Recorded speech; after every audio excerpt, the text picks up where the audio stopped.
नमस्कार, मैं अंजलि मिश्रा। स्वागत है आप सभी का द न्यूज में। आपको बता दें कि मणिपुर के मुद्दे को लेकर लगातार जो है विपक्ष केंद्र सरकार को घेर रही है। इसी बीच मणिपुर हिंसा को लेकर एक बड़ा खुलासा हुआ है कि किस तरीके से जो उपद्रवी थे उन्हें चीन द्वारा हथियार प्रोवाइड किए गए थे ताकि इस तरीके की भयंकर हिंसा को अंजाम दिया जा सके। तो इसके आपको बता दें कि मणिपुर हिंसा के पीछे चीन का हाथ जो है सामने आया है। पूर्व सेना के प्रमुख नरवणे ने भी कहा था कि विद्रोहियों को बाहरी मदद मिल रही है। तो ये बड़ा खुलासा है जहां उग्रवादियों को चीन द्वारा हथियार देने की खबर जो है निकलकर सामने आई है। तो आपको बता दें कि मणिपुर में कुकी और मैतेई समुदाय के बीच जारी हिंसा कब रुकेगी, इसका आकलन करना काफी मुश्किल हो गया है, क्योंकि अगर आप देखेंगे तो एक के बाद एक खुलासे हो रही हैं और हिंसा जो है देखने के लिए मिल रही है। इसी बीच आपको बता दें कि जिस तरीके से जो है नरवणे द्वारा ये बयान दिया गया है, चीन को लेकर कहा गया है, तो इसे देखते ही कांग्रेस बेहद ज्यादा बौखला गई है, क्योंकि कांग्रेस और चीन का जो नाता है ये हमेशा सवाल के घेरे में रहा है कि जब जब चीन की बात होती है तो कांग्रेस के अंदर इतनी बौखलाहट क्यों होती है। क्योंकि इस बयान से जहां पर उन्होंने चीन का हाथ बताया मणिपुर हिंसा के पीछे, तो काफी ज्यादा कांग्रेस बौखला गई। और कांग्रेस के ही एक नेता सैयद नासिर हुसैन ने सेना के पूर्व सेना प्रमुख नरवणे को जो है नमूना कह दिया। जी हाँ, उन्होंने सेना को नमूना कहा है। तो वैसे में बता दें, पिछले 3 महीने से राज्य में 2 समुदाय के बीच जो कुछ हो रहा है उसमें लगाम लगाने में सुरक्षा बल पूरी तरह से जो है नाकाम दिख रही है। अब इस पूर्वोत्तर राज्य में जारी हिंसा के बीच पूर्व सेना के प्रमुख ने बड़ा खुलासा किया था और उन्होंने कहा था कि इस हिंसा के पीछे विदेशी एजेंसियों का हाथ हो सकता है। पूर्व सेना प्रमुख जनरल एमएम नरवणे ने सीधे सीधे चीन का जिक्र किया और कहा कि मणिपुर हिंसा में विदेशी एजेंसियों की संलिप्तता से इनकार नहीं किया जा सकता है। आर्मी चीफ नरवणे ने कहा कि बॉर्डर राज्यों में अस्थिरता देश की समग्र राष्ट्रीय सुरक्षा के लिए अच्छी नहीं है। उन्होंने मणिपुर में उग्रवादी संगठनों को चीन की ओर से दी जा रही सभी प्रकार की सहायता का भी उल्लेख किया। जिस तरह से आधुनिक हथियार उग्रवादी उपयोग कर रहे हैं वो बिना किसी विदेशी ताकत की सहायता से इनके पास पहुंच ही नहीं सकता। पूर्व सेना प्रमुख ने इंडिया इंटरनेशनल सेंटर में राष्ट्रीय सुरक्षा परिप्रेक्ष्य विषय पर आयोजित एक चर्चा के दौरान मणिपुर में जारी हिंसा को लेकर संवाददाताओं के सवालों का जवाब देते हुए यह बयान दिया। नरवणे बोले कि मुझे यकीन है कि जो लोग सत्ता में हैं और जो भी कार्रवाई की जानी चाहिए उसे करने के लिए जिम्मेदार है, वो अपना सर्वश्रेष्ठ कर रहे हैं। मैं कहता हूं कि इनमें न केवल विदेशी एजेंसियों की संलिप्तता से इनकार नहीं किया जा सकता, बल्कि मैं कहूंगा कि ये निश्चित रूप से इसमें शामिल है, खासकर विभिन्न विद्रोही समूहों को मिल रही चीनी सहायता। पूर्व सेना प्रमुख ने यह भी कहा था कि चीन कई दशकों से उग्रवादी समूहों की मदद कर रहा है और अब भी ऐसा ही करना जारी रखेगा ताकि विकास की पथ पर बढ़ रहे भारत को रोका जा सके।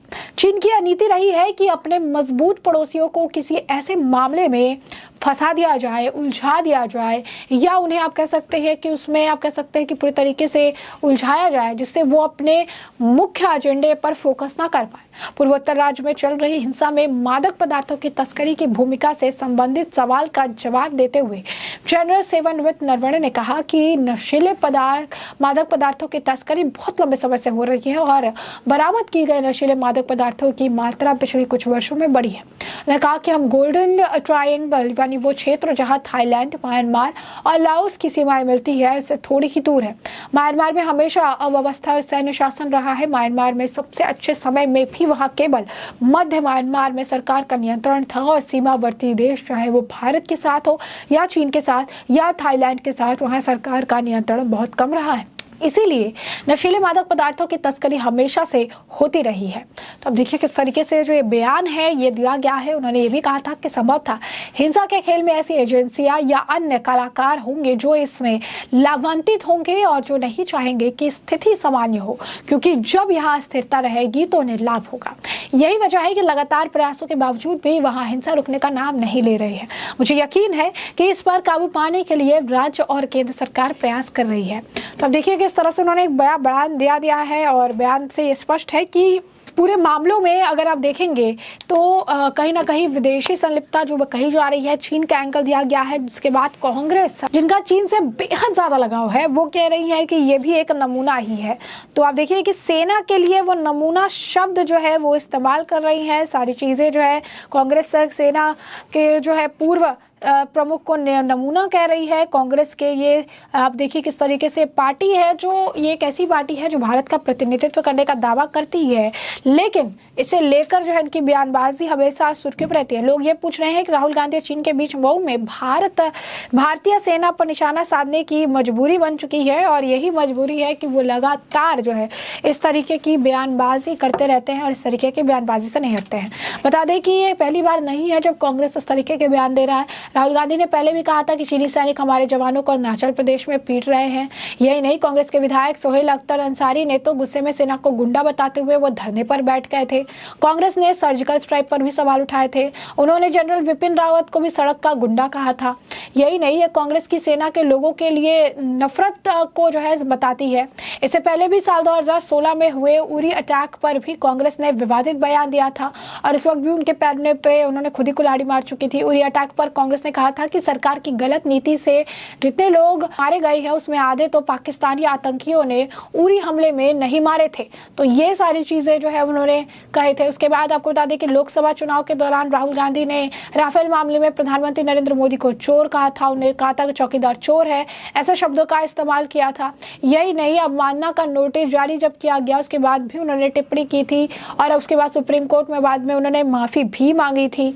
तो इस तरीके की बयानबाजी कांग्रेस के लिए नई बात नहीं है। वो हमेशा सेना के खिलाफ, सेना विरोधी बातें करते रहते हैं। और सबसे बड़ी बात, जब मुद्दा चीन का हो तो कांग्रेस के अंदर एक अलग ही बौखलाहट देखने के लिए मिलती है। तुरंत एक कवरेज करने चले आएंगे, मुद्दे को ट्विस्ट कर देंगे कि किस तरीके से सेना घुस रही है, यहाँ पर बॉर्डर लाइन पर प्रॉब्लम है। इस तरीके से पूरे जो आप कह सकते हैं कि मामले को घुमा देंगे और ये दिखाएंगे कि सरकार जो है, केंद्र सरकार, वो कुछ कर नहीं पा रही है और चीन लगातार घुसपैठ कर रही है। क्योंकि ये इनके काम करने का आप कह सकते हैं कि एक तरह से ये एजेंडा है, प्रोपेगेंडा है, जिसके तहत ये इस तरीके की बयानबाजी करते हैं, जिसके तहत इस तरीके की चीज़ें ये कहते रहते हैं। अब बताइए, सेना के लिए काम कर रही है, इनके वजह से हम सुरक्षित बैठे हैं। वैसे में कांग्रेस का ये जुबान है जहां पर वो ये कह रही है कि नमूना बता रहे हैं।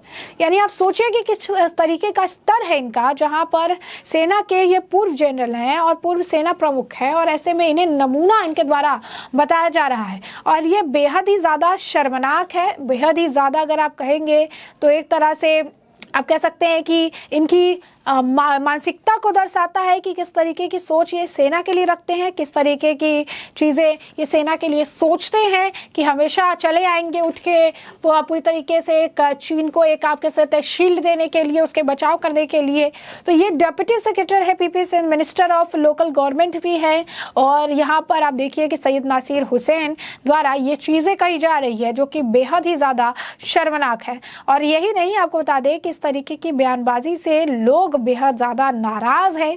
उनका कहना है कि इस तरीके की बयानबाजी कांग्रेस जो कि नेतृत्व आगे बढ़ाना चाहती है, पूरी तरीके से जो है यहाँ पर ये कहती है कि हम आगे समर्थन उनको दे, जनता का समर्थन मांगती है, लेकिन यही कांग्रेस जो है जो जनता को सुरक्षा प्रदान करते हैं उनके खिलाफ इस तरीके की गलत बयानबाजी करती है, जो इनके चरित्र को और इनके राजनीतिक स्तर को दर्शाता है।